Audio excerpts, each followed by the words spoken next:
Yo, what's up? This is your boy John Denver, aka the Prophet, coming at you once again.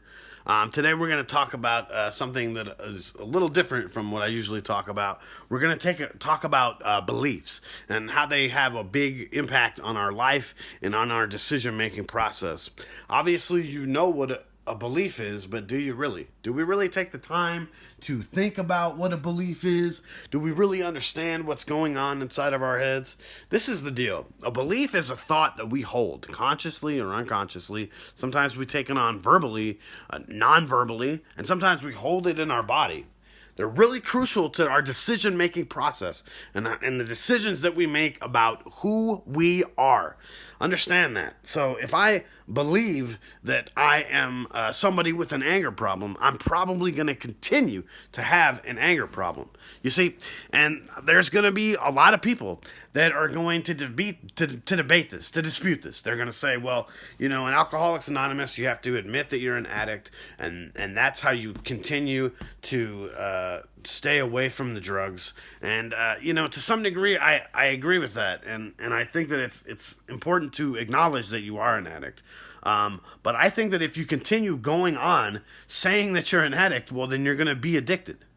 So let's talk about what beliefs, where they come from. Well, beliefs come from a number of different places, but mostly they come from the external world, right? There's really two worlds, the world inside and the outer environment. Okay, so one thing that we need to understand, one thing that we need to try to focus on is the fact that beliefs are a thought that we hold either consciously or unconsciously that decide and determine the decisions that we're going to make. So if you believe, for instance, that a woman shouldn't have sex before she's married, then the chances of you going to the bar to meet a woman are very, very slim. And if they aren't, then you're probably working with the wrong set of filters. And you got to switch it up because you're probably not going to find what you're looking for there.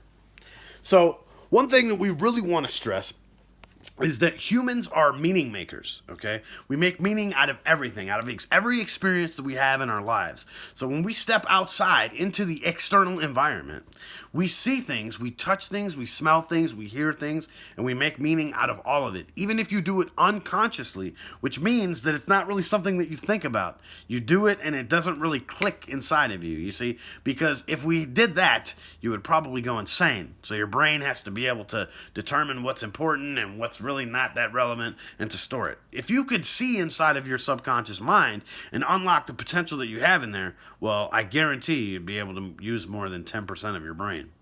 So beliefs are kind of linked to a system that we have inside of us that determines how we evaluate things, our values, our standards, and what they do is determine what decisions we're going to make and how we're going to act, therefore, how we're going to live our life. So, for instance, if I want to stop smoking, I say, gosh, I want to stop smoking, but it's so hard. You see, that's the thing, is that I'm saying that it's so hard. I'm saying that it's almost impossible. So how can I really expect to accomplish that goal?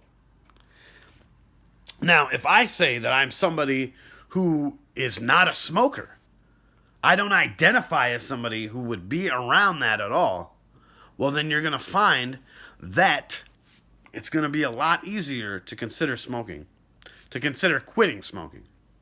Okay, but see what happens is that the external environment that we are in kind of challenges us, right? Because when we're inconsistent with who we are, inconsistent with our identity, it's going to meet with resistance. With radical change comes indignation. Okay, so this is really important to remember because in the process of quitting smoking, you're going to be around people, assumedly, that do smoke, that have seen you smoke. And when you say, yeah, I'm quitting, I'm done, they might say, yeah, right. And that's kind of a challenge for you to remain intact with your identity, which is that of a smoker. So when we're thinking about beliefs, we really need to understand where they come from. Like I said, sometimes we take them on non-verbally, sometimes we hold them in the body. When I was a much younger kid, I learned kind of the wrong way that I need to respect my elders, apparently. Obviously, my views have changed for people that know me. But at the time, it was something that was very, very crucial. I was in line at church for a potluck that they had. And as I moved in line ahead, the guy behind me took his cane and whacked my hand. I was about 7 or 8 at the time. He pushed me out of the line and said, "You need to respect your elders and let me go first." Now, to me, right now, today, if something like that happened, it would be a very different scenario. But at the time, I learned a lesson. I took on the belief that, in fact, elderly people should be allowed to go first, to be allowed to cut in front of you in line. And so that's the meaning that I made of that. And he made sure that I made that meaning of that by using the word because. Because I'm older, you should let me cut in front of you. Now, if you think about that word because, it's a very powerful word. There was a guy who did a study, and there was this long line of students that were using this printer. Now, he wanted to cut in front of the line. He was doing this as part of a study.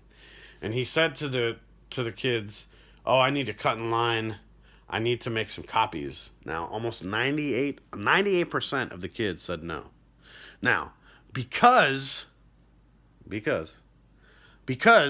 he went back and used the same strategy except added the word because. I need to cut in line because I need to make some copies. 98% of the kids let him cut in line. Now, that word because, it hangs on our beliefs.